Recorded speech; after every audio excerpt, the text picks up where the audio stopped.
It was 54 years ago, almost exactly, on April 3rd, 1968, when the Reverend Dr. Martin Luther King Jr. delivered his final speech at Mason Temple in Memphis, Tennessee. He was in Memphis to support 1,300 black sanitation workers who were on strike, protesting a long pattern of neglect and abuse from the Memphis Department of Public Works. Of course, King was assassinated the following day, April 4th, 1968. And here are some words from what would be his final oration. "If I were standing at the beginning of time," Dr. King said, "with the possibility of taking a kind of general and panoramic view of the whole of human history up to now, and the Almighty said to me, 'Martin Luther King, which age would you like to live in?' I would take my mental flight by Egypt, and I would watch God's children in their magnificent trek from the dark dungeons of Egypt through, or rather across, the Red Sea, through the wilderness, on toward the Promised Land." That great man, that singular leader, was deeply inspired by the great story of our people, a story that now belongs to all peoples. And each year, come Passover, we gather together and we hold up the bread of affliction, we hold up the matzah, and we say, "Halach ma'anya," this is the bread of poverty, the bread of affliction that our ancestors ate in the land of Egypt. Let all who are hungry come and eat. Rabbi Eliezer Davidovich, my cousin, whom I mention frequently from this bima, who was born in Slovakia in 1878, and he was murdered by the Nazis in 1942, he reads that line from the Haggadah as a mini sermon, just that one part of the retelling of the story that many of us know so well from all of our Passover Seders. He reads that one line as a sermon. Halach ma'anya, the bread of affliction. This symbolizes, of course, our suffering in Egypt. The Egyptians, he writes, were supposed to treat us with tzedakah and chesed. They were supposed to treat us with righteousness and with kindness. Why? Because we were the people living in their midst. We were the other within the body of Egypt, and they had an obligation to treat us with justice and kindness. We were weak, and they were strong. We were vulnerable, and they had all the power. They had the upper hand, but instead of using it for kindness, they used it to beat us and to subject us and take advantage of us in every possible way. But according to our tradition, God delivered us with, and the metaphor, the symbol is powerful in this telling, with a mighty hand. It repeats many times in the Torah, and we say it in the Haggadah with chozek yad, with a strong arm.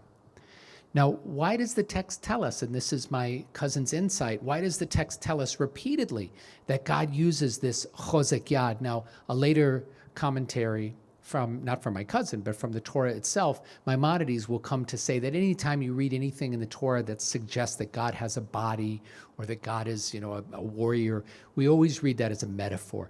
But why does our Torah use that metaphor of the chozek yad?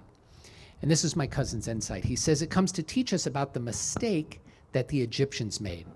For the Egyptians, all they cared about was the yad yamin, which for most people, not everybody, but for most people is their strong arm.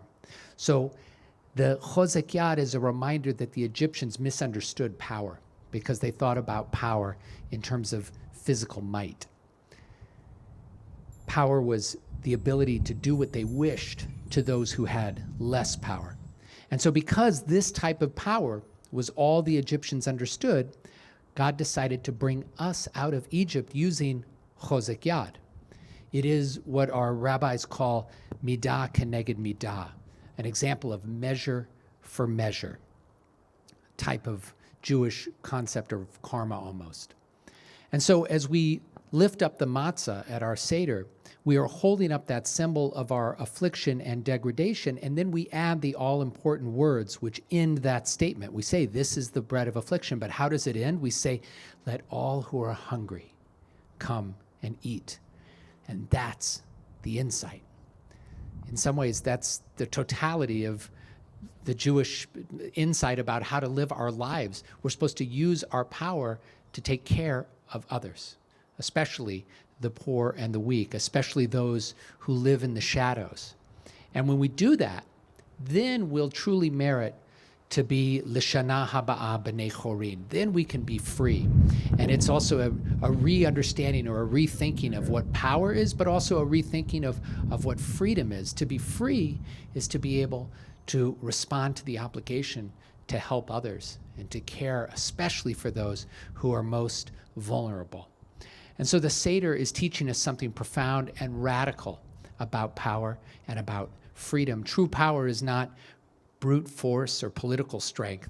True power comes when we understand the limits of our power, when we understand the things we have to refrain from doing, things we could do, but we know we shouldn't do, and understanding, conversely, what it is that we must do, especially when what it is that we must do is sometimes the hard thing to do, the difficult and uncomfortable and painful and costly thing to do. That's what true power is. It's a type of limited power. The weak and the poor are the ones who limit and condition the power of the strong and the rich to do whatever it is that they want. Emmanuel Levinas, the great French philosopher of the 20th century, he would say that those who dwell in the shadow, they're the ones who limit our power. The other is the one who limits our power. Dr. King ended that speech in 1968 by referring to some of the threats that had been made on his life. And he said, prophetically and painfully as we look back on it, he said that despite these threats, he was not concerned because, as he put it, I've been to the mountaintop. I just want to do God's will. And God has allowed me to go up to the mountain, and I've looked over, and I've seen the promised land. I may not get there, Dr. King said, but I want you to know tonight that we as a people will get to the promised land. That vision is a vision that we understand so powerfully. We think about Moses as the exemplar of that. He couldn't go to the promised land, but he knew that the people he led would see it themselves with their own eyes. This is the dream of the prophets, a dream of justice and righteousness, a dream of a people redeemed, a world without slavery, without war, without aggression, without terror.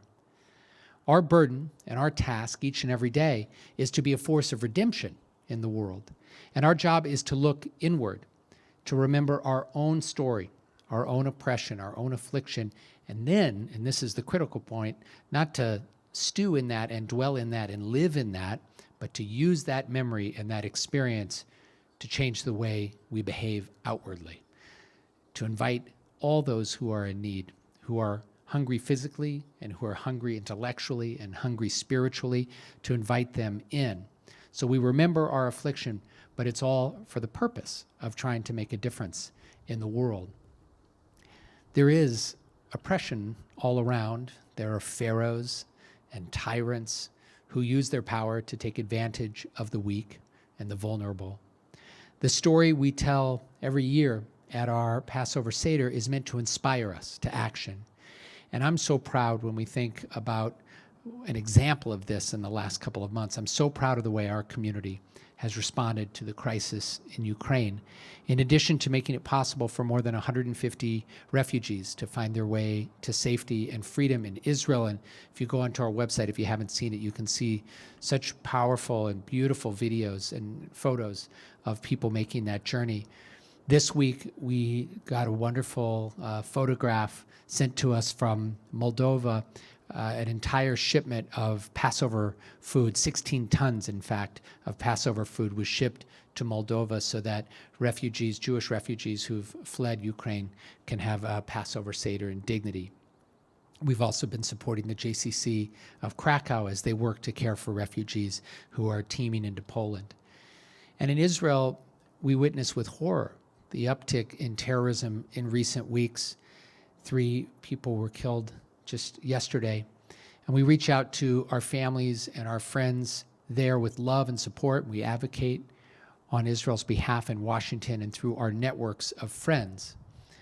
There is darkness. There is oppression. There are Hamans and Pharaohs who rise up against us and against others who are vulnerable. But we will not be cowed. We will not give up hope, and we will not give in to despair. We recall Dr. King's charge in that final speech. He said, "Let us rise up tonight with a greater readiness. Let us stand with a greater determination. And let us move on in these powerful days, these days of challenge, to make our world what it ought to be." Rise up. We rise up as individuals and as a community with courage and commitment to keep on building and to keep on hoping. And that humble bread, the lachma anya, that cracker that we lift up at every Passover Seder, what a perfectly modest symbol of hope and freedom and true strength. It's nothing and it's everything at the same time. We Jews have been to the mountaintop, and we have seen the promised land. We know the heart of the stranger, and we know what it is to be oppressed and to live in bondage. We know what it is to be refugees, and we know what it means to face the trauma of hatred and terror. We will keep on hoping, and in the words of the prophet Amos, whom Dr. King was so fond of quoting, we will not be satisfied until justice rolls down like waters and righteousness like a mighty stream. Shabbat Shalom.